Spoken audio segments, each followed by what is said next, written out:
Bonjour à tous. Aujourd'hui, on se retrouve pour une nouvelle vidéo. Une vidéo assez particulière parce que je vais débattre de ce qui a été dit dans le 13h par rapport à TF1. Donc, ils ont montré les dégâts qu'ont engendré les orages. Très clairement, je tiens déjà à préciser que ce ne reste que mon point de vue. Et tout de même, je vais être assez froid sur cette vidéo, donc désolé pour les victimes. On va déjà parler de cette fameuse commune qui a été frappée, où est-ce qu'un stade a complètement été détruit. Ensuite, on va parler de de ces deux fameux drames qu'il y a eu, donc un gamin de 12 ans et un homme de 65 ans, si je dis pas de bêtises, qui est mort. Euh, on va parler aussi du fait des faux positifs venant de Météo France. Et on va parler également de ce qui s'est passé dans la capitale de Paris, ainsi que ces fameux poteaux électriques à haute tension qui ont été totalement soufflés et désarticulés comme des pantins. Donc on va d'abord commencer par le vif du sujet. Je vais parler déjà de cette fameuse zone qui a été impactée par une tornade. C'est la première chose qu'ils vont parler dans le JT, c'est cette fameuse tornade, ces fameux dégâts qu'il y a eu sur un stade municipal. Et très clairement, ils nous montrent à un moment les nuages et justement cet entonnoir, donc cette fameuse tornade. Déjà, il y a un truc qui m'a agacé particulièrement, c'est tout simplement le fait qu'ils disent mini tornade. Alors non, je suis désolé, les mini tornades, ça n'existe pas, hein. En France, on a des tornades, tout comme aux États-Unis, mais très clairement, les météorologues ou les médias qui s'amusent à dire mini tornade, franchement, avec ce terme, il faudrait juste arrêter. C'est complètement absurde, c'est de l'imagination pure. Dans la vie, il n'existe pas de mini tornade. Il existe des tornades, des phénomènes tourbillonnaires assez violents qui peuvent arriver autant aux États-Unis qu'en France. Même si en France, c'est assez moins. Enfin, c'est pas trop des tornades de forte intensité. Encore heureux. Ça arrive de temps en temps. On a pu voir la tornade de Biaucourt qui a été classée EF3 en 2022 justement le village de Biaucourt qui a été touché. Là, très clairement, si on regarde les dégâts qu'il y a eu pendant le JT, bon, je vais pas vous montrer d'image parce que j'ai pas envie de me manger des droits d'auteur. Très clairement, pour moi, il y a un problème dans ce qu'ils ont dit, c'est tout simplement le fait est que le stade a été soufflé par le vent. Non, alors le stade n'a pas été soufflé par le vent, il a été soufflé par une tornade. Parce que pendant la séquence, on peut voir des dégâts à gauche, on peut voir des dégâts à droite, mais au milieu, comme s'il y avait un couloir en fait. Donc c'est une tornade qui est passée. Pour arracher quand même ce toit de stade, on peut penser et on peut être sûr que c'est une tornade assez forte. Alors pas une EF3 comme il y a pu y avoir à Biaucourt, mais et encore, je pense que Keronos vont aller faire une investigation sur place. Pour moi, je pense que c'est une tornade EF1 voire EF2 qui a été observée. D'ailleurs, à un moment, on peut voir pendant le journal qui montre bien la masse nuageuse et ce fameux entonnoir, où est-ce qu'ils ont cru que c'était des nuages? Non, c'est pas des nuages, c'était une tornade. Donc déjà, s'ils n'arrivent pas à reconnaître une tornade, c'est qu'il y a un problème. Bref, en soi, je vais être honnête, très clairement, il faut arrêter de minimiser les phénomènes météo assez virulents. Je vais revenir après sur un aspect où est-ce que je vais être très froid, mais déjà je présente Je présente toutes mes condoléances à ces deux personnes qui sont mortes, ainsi qu'à leurs familles. Mais très clairement, il faut reparler de ces situations parce qu'au bout d'un moment, c'est juste pas possible en fait. Donc, oui, cette tornade, bon, voilà, on sait qu'il y avait un risque de tornade, hein, je l'avais même signalé sur mon bulletin météo d'hier. D'ailleurs, qui est actuellement sur mon Discord. Il me semble que j'avais fait notion aussi de tornade. Bon, ça c'est le bulletin météo que moi j'ai mis hier et d'ailleurs qui n'était pas du tout bon parce que très clairement et c'est là que c'est mon collègue qui a eu la totale raison de sa carte météo. Donc je vous remontre sa carte météo à mon collègue. Donc il avait mis toute cette zone en orange ainsi qu'ici en jaune et ici en vert, donc pour des orages assez faibles, mais surtout tout cet axe-là qui était en rouge jusqu'au Hauts-de-France, donc des Pyrénées jusqu'au Hauts-de-France. Très clairement, c'est vrai que c'est là qu'il y a eu le plus gros des orages violents, mais également il y a eu un orage violent juste ici. Donc je vous montre juste là, au niveau du Bordelais, il y a eu un orage violent à Bordeaux. Bizarrement, dans le journal, ils n'en ont pas parlé de Bordeaux. Pourtant, ils ont été touchés par un orage violent. On a pu le voir sur la carte de Kéronos, que la zone était passée en rouge. Mais très clairement, oui. Faut arrêter de minimiser les phénomènes météo comme ça en disant enfin, ces fameux mini tornades, ça n'existe pas. De toute manière, faut vraiment arrêter ce genre de paroles, c'est juste insupportable. On va parler maintenant de la situation qui me fâche le plus. Cette fameuse mère avec ses deux filles et son fils qui sont allés se baigner, alors déjà dans une zone interdite à la baignade. Très clairement, ben, ils sont allés se baigner alors la zone était en vigilance orange pour orage violent. En fait, ben, ils ont été surpris par l'orage et deux arbres pardon, est tombé sur le gamin. Donc 12 ans, je précise bien, le gamin avait 12 ans. Moi, je ne comprends pas. Et là, très clairement, je trouve ça complètement stupide. Et désolé, je m'énerve, mais j'ai de quoi m'énerver. Qu'une mère emmène ses trois enfants à une zone où est-ce qu'il y a de l'eau, qu'on peut savoir qu'en plus l'eau est un conducteur d'électricité. Mais moi, ce que je ne comprends pas, c'est comment une mère prend la décision d'emmener ses enfants aller se baigner, qu'alors il y a une vigilance orange pour orage violent. Au bout d'un moment, c'est juste c'est inimagiable. C'est de l'inconscience pure et simple. Pareil, le motard qui est mort, on est en vigilance orange, tu prends pas ta moto pour aller pour faire je ne sais pas quoi. Au final, le mec il s'est mangé un arbre, il est mort. Donc au bout d'un moment, on minimise les vigilances, on minimise les phénomènes météo, et au final, il y a des morts. Pareil, il y a 17 blessés, dont un blessé assez grave dont le pronostic vital est engagé. Mais encore une fois, voilà. On ne tient pas rigueur des vigilances. Et c'est là que je commence à en avoir marre. Et on a pu le voir avec la tornade de Biaucourt. La population n'a pas été informée qu'il y avait une supercellule potentiellement tornadique. Pourtant, cette tornade a parcouru 206 km. Hein. Je pense qu'on peut faire mieux. Enfin, on peut pas faire mieux en termes du fait que cette supercellule est désolé, ça n'existe pas, mais à 1000% dangereuse. Une tornade qui reste au sol pendant 206 km, bon déjà c'est un phénomène totalement inédit pour la France, mais je pense que très clairement, on ne peut pas faire mieux en termes de vigilance à devoir alerter la population en amont de cette supercellule. Euh, D'ailleurs, à un moment dans le JT de cet après-midi, ils ont énoncé le fait de pourquoi ils n'ont pas déclenché des vigilances rouges sur le passage de ces supercellules assez intenses. Alors, moi, je vais revenir sur ce qui a été dit.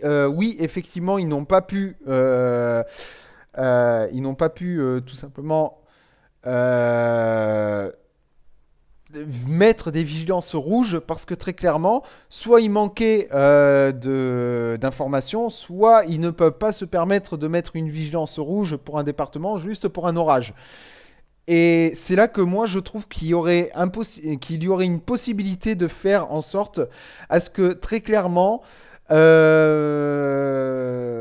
en fait, il faudrait qu'au sein de Météo France, il y ait un organisme qui se focalise sur ces orages violents. Ça veut dire qu'ils vont suivre heure après heure ces fameuses supercellules, ces fameux orages violents qui peuvent ressortir sur les radars. On peut le voir sur Kéronos. Parce que Kéronos, ils ont un suivi d'orage assez poussé.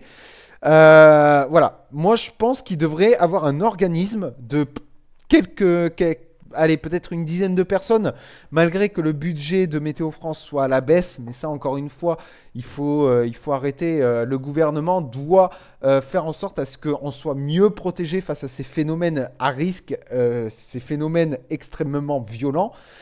Euh, mais très clairement, oui, je pense que s'il y aurait eu cette fameuse cellule qui aurait pu suivre ces orages, eh bien, tout simplement, on aurait pu mettre des vigilances rouges temporaires pour les deux départements. Et encore mieux, c'est cette fameuse cellule de spécialistes qui suivent donc ces orages aurait pu envoyer des alertes via le système FR Alert qui a été mis en place juste avant la tornade de Biaucourt en plus, donc en 2022 je pense, ou en 2021, je ne sais plus quand est-ce que ça a été mis en place, mais à l'heure actuelle en France, on a le système FR Alert et très clairement, à l'heure d'aujourd'hui, les seules personnes qui peuvent, ou le seul organisme qui peut mettre en place ces fameuses alertes de FR Alert, c'est les préfectures. Alors là, très clairement, je pense qu'il serait peut-être mieux de donner cette option à Météo France avec ce fameux organisme qui suit les orages violents. Et eux pourraient tout simplement mettre les alertes rouges, envoyer les systèmes FR Alert, et du coup, on mettrait en vigueur donc une vigilance plus accrue chez le public et donc potentiellement éviter ces fameux drames qu'il peut y avoir. Bon, même si là, très clairement, la mère qui emmène ses trois enfants se baigner, qu'alors il y a des orages qui sont prévus. Enfin voilà, je suis encore désolé, hein, je suis froid, mais très clairement, c'est juste de la stupidité au plus au point. Mais également ce fameux motard qui, bah voilà, hein, moi je sais qu'il y a un jour d'orage et que c'est très dangereux, ben je ne prends pas ma moto pour aller. Enfin, encore une fois, voilà quoi. Qu'est-ce que vous voulez que je vous dise? Bref, en soi, moi je pense que oui, ce système devrait être mis en place. Et c'est là où je vais venir sur un point de ces fameux piliers, enfin de ces fameux, de ces fameux poteaux électriques à haute tension désarticulés comme des pantins, où est-ce qu'à un moment, la dame qui présente enfin, le trésor dit qu'on n'a jamais vu ça. C'est faux. On a déjà vu ça et d'ailleurs c'est encore pour certains, moi-même qui étais tout petit, je suis né en 98 donc j'avais un an à ce moment-là, mais j'ai connu, bon, j'avais pas eu la notion du danger étant petit, mais très clairement je me suis renseigné par rapport à ces deux phénomènes météorologiques extrêmes. Donc les fameuses tempêtes Martin et Lothar qui ont frappé le nord de la France et une partie du sud de la France en 99, où est-ce qu'on avait déjà vu ces fameux piliers à haute tension désarticulés comme des pantins. Donc, ça veut dire que très clairement, encore une fois, on minimise les choses en disant on n'a jamais vu ça. Si, on a déjà vu ça en 99, quand il y avait eu ces deux fameuses tempêtes. De plus, EDF, à l'époque, quand il y avait eu ces fameuses tempêtes, donc c'était des piliers électriques qui résistaient pas à des vents supérieurs à 180 km/h. Enfin bref, faut savoir que maintenant, les piliers à haute tension résistent à des rafales de vent à 180 km/h. D'ailleurs, ils le disent dans le reportage. Donc, on peut partir du principe que si ces piliers ont été à nouveau désarticulés comme des pantins, ça veut dire que les vents ont dépassé les 180 km/h.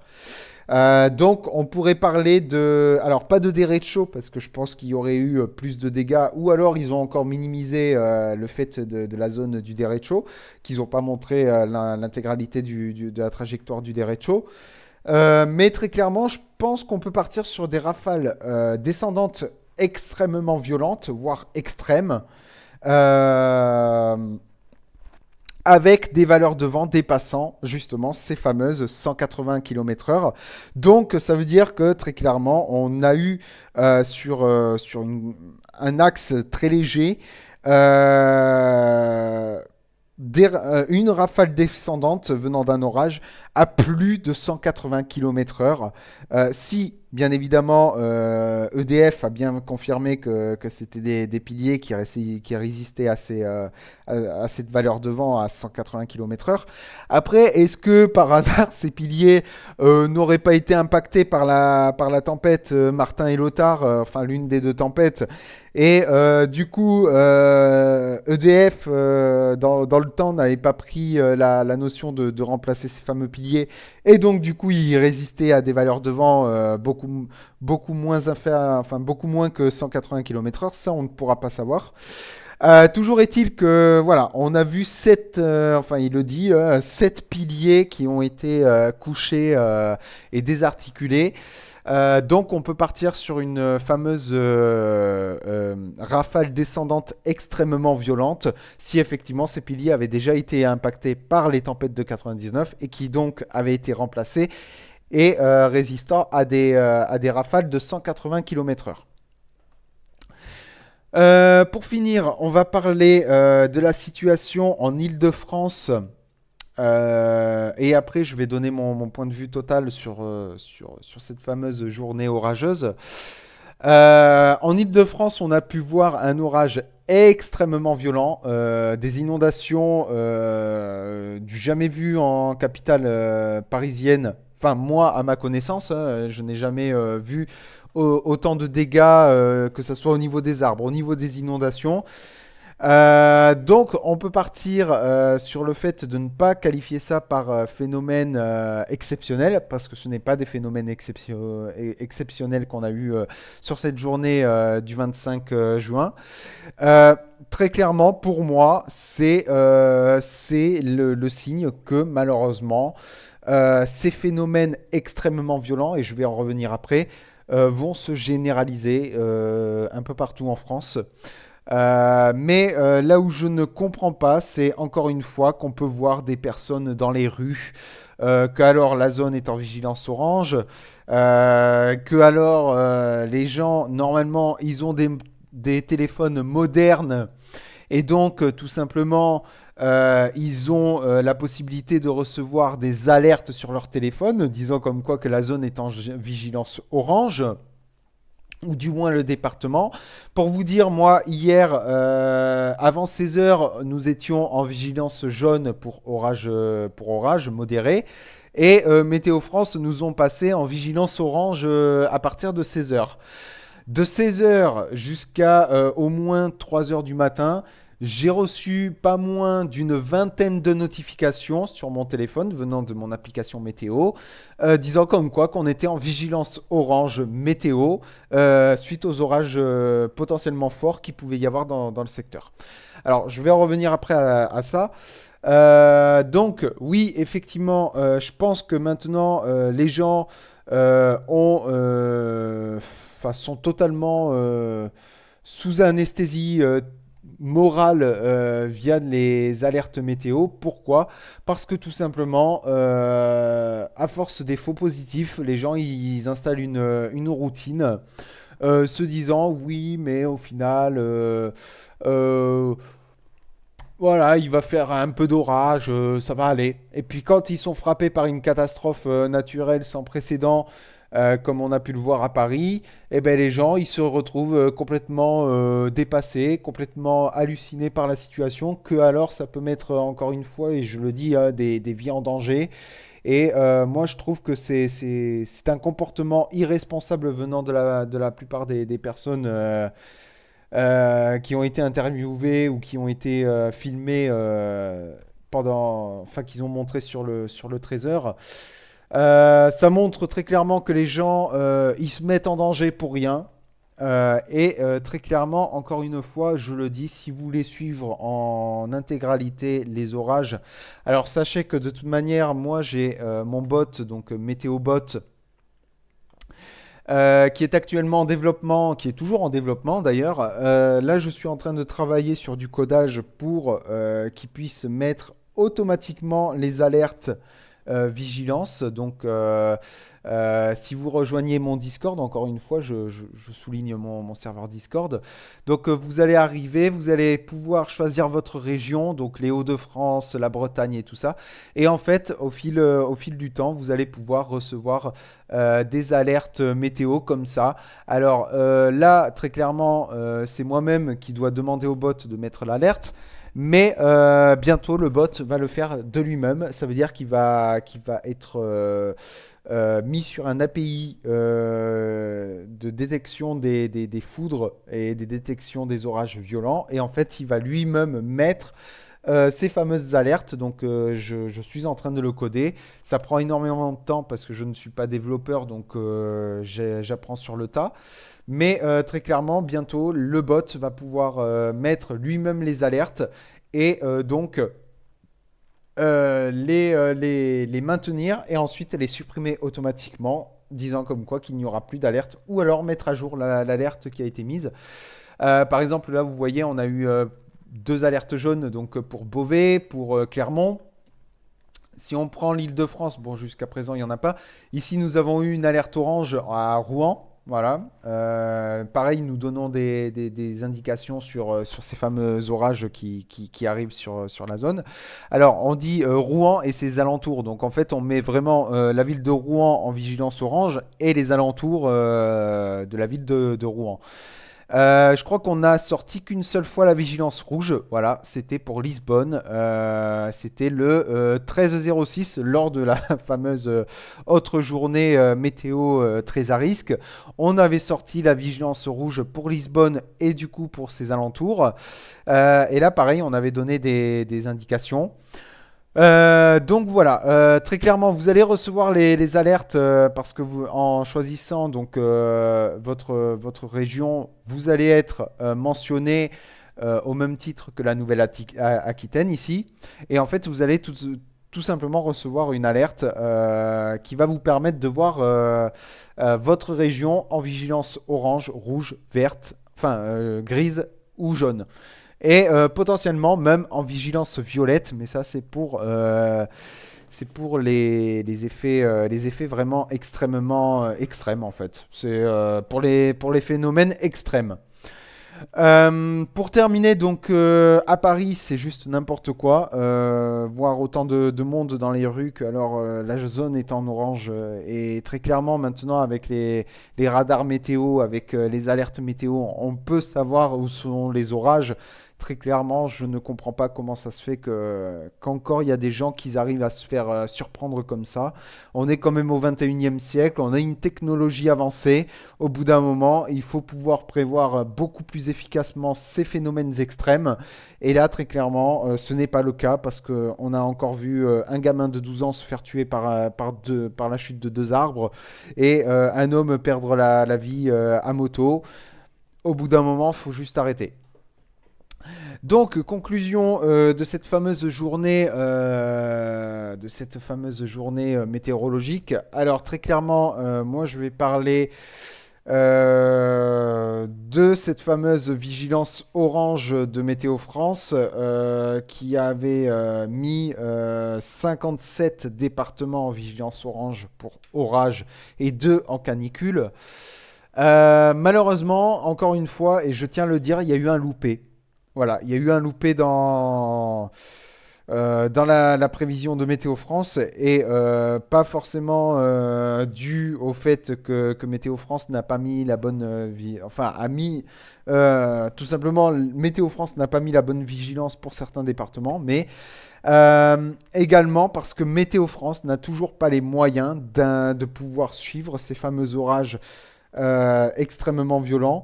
Donc, moi, je pense que Météo France, si elle aurait eu les moyens sur cette journée de pouvoir mettre des prévisionnistes ou des analyses, enfin des personnes qui analysent les phénomènes, enfin et qui peuvent suivre les orages en temps réel, très clairement, ils auraient pu mettre des vigilances rouges temporaires. Et donc, sauver peut-être la vie de ce jeune garçon, sauver la vie de ce motard, malheureusement. Et on le sait, et je l'ai dit, hein, il y a encore une personne qui se trouve dans un état critique à l'hôpital suite à ces orages et 16 autres personnes qui ont été gravement blessées également, qui eux sont moins que cette personne à l'hôpital. Mais très clairement, encore une fois, je pense que s'il y aurait eu un suivi de ces orages, je pense qu'on aurait pu prévenir la population en amont et donc sauver les vies et protéger les blessés. Donc je trouve ça encore assez dommage qu'en 2025, on ne puisse toujours pas avoir ce genre de système d'alerte. Et malheureusement, je pense que dans les prochaines années, ça ne viendra pas. Alors encore une fois, comme je l'ai dit, du coup, nous, on fait en sorte à vraiment faire en sorte à ce qu'il y ait les alertes qui soient mises en temps réel, parce que nous, on se base sur les modèles météo, on voit les cellules avancées, et donc, comme je l'ai dit, si vous le souhaitez, rejoignez notre Discord.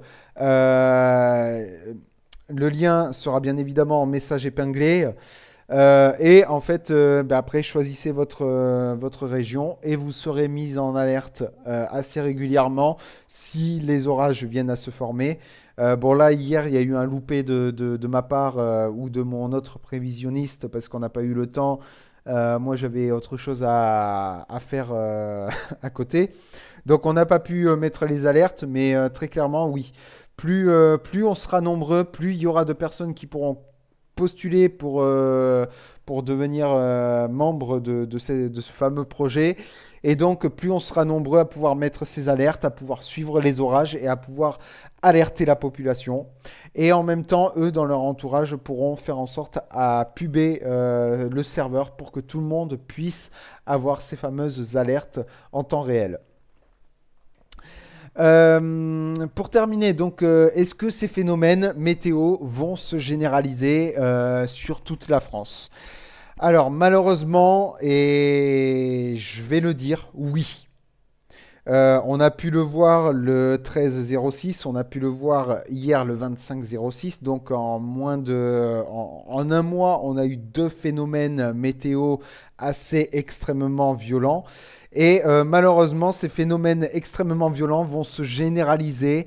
Alors peut-être pas tous les mois, peut-être pas toute l'année, mais en attendant, il faut s'attendre dans les prochaines années à des phénomènes de plus en plus violents. On a pu le voir, je crois que c'était en 2023.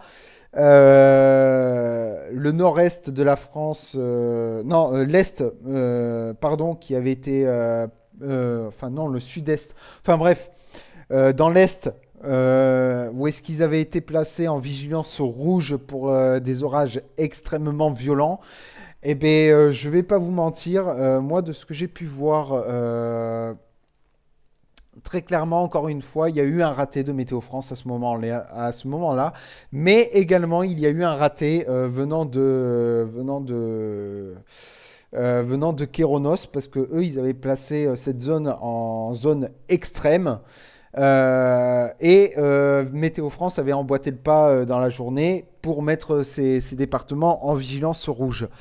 Ben, très clairement, il y a eu encore un raté, hein, parce que très clairement, alors oui, les orages ont bastonné, oui, c'était des orages assez violents, mais encore une fois, je ne comprends pas comment ça se fait que là, on mettrait des départements en vigilance rouge, qu'alors c'était des orages extrêmes. Des orages extrêmement violents, pardon, excusez-moi. Et là, sur la journée d'hier, on a eu des orages extrêmement violents. Et là, il n'y a eu aucune mise à jour, aucune vigilance rouge. Donc encore une fois, je ne comprends pas comment on peut faire ça. Et pour revenir à ces fameux orages où est-ce qu'il y avait eu ces départements en vigilance rouge, eh bien en fait les orages se sont montrés moins importants que ce qu'on pouvait attendre. Très clairement, ben, en fait, ça a été des orages extrêmement forts, voire extrêmement violents. Mais encore une fois, et c'est là que Kéronos a pu surestimer aussi a pu surestimer aussi le fait de mettre en zone extrême. Eux aussi se sont trompés parce que je pense qu'un zonage en rouge aurait été plus approprié.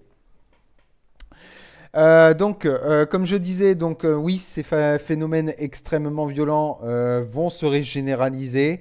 On a pu le voir cette année. On ne peut pas partir du principe que cette année, du moins ce mois de juin, est un mois totalement exceptionnel parce que faut arrêter au bout d'un moment de dire oui, mais c'est exceptionnel, on n'a jamais connu ça, on a eu une canicule précoce, ensuite des orages violents. Non. Au bout d'un moment, le réchauffement climatique, il est là, il faut le prendre en compte, il faut se rendre compte qu'au bout d'un moment, c'est juste n'importe quoi ce qu'ils disent dans les médias, de parler de mini-tornades, de parler de phénomènes jamais vus, alors on a déjà vu ça en 1999. Enfin bref, encore une fois, les médias minimisent tout simplement les phénomènes météo du coup il ne faut pas prendre en compte à ce qu'ils disent dans les médias. C'est pour ça que moi j'ai voulu péter une durite et de dire ce que je pense sur ce fait parce que très clairement faut arrêter de minimiser ces phénomènes météo extrêmes.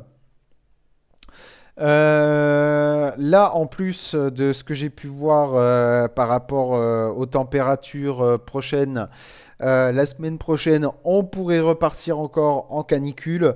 Donc ça veut dire de l'air très chaud en basse couche. Et ben, si on le voit comme il a été le cas hier avec cette fameuse dépression avec de l'air très froid en altitude qui est remonté de l'Espagne vers les Hauts-de-France, ce genre de phénomène pourrait se régénéraliser sur la France. Et là, très clairement, il faudrait vraiment faire en sorte à ce que les gens soient mis à l'abri si ce genre de phénomène doit se représenter. Pour terminer, on va se laisser là. Très clairement, j'ai eu ma petite gueulante à pousser. Et j'espère que j'ai pas été trop froid. Après, je ne veux pas manquer de respect à cette mère qui a sacrifié son enfant de façon inconsciemment. Et ce motard, très clairement, qui a fait n'importe quoi aussi. Enfin bref. Encore une fois, je suis désolé pour ces deux personnes qui sont mortes. Je pense que au bout d'un moment, l'être humain est trop magnanime sur les alertes météo. Et oui, ok, il peut y avoir des faux positifs, mais il faut toujours se dire que un faux positif plus un faux positif plus un autre plus un autre plus un autre peut à un moment vraiment arriver à un positif vrai Donc, il ne faut jamais sous-estimer les alertes météo. C'est comme aux États-Unis avec les fameux tornado warnings. Plus il y en a, plus les gens ils commencent à en avoir marre parce qu'à chaque fois ils sont obligés de se mettre à l'abri. Mais malheureusement, on le voit. Les faux positifs entraînent des drames.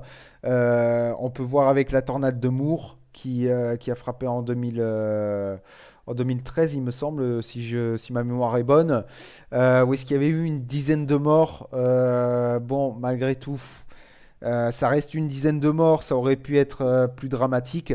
Mais quand on voit une tornade F5 qui rase une ville entière, très clairement, c'est vrai que eux, là-bas, ils sont vachement bien informés.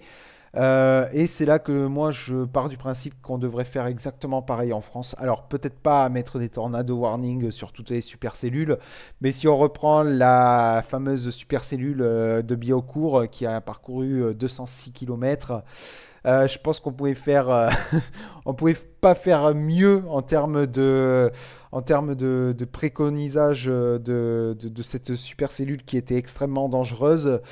Et malheureusement, ben, encore une fois, il y a eu un raté, ne serait-ce que de Météo France, ne serait-ce que des préfectures, enfin bref. Donc voilà.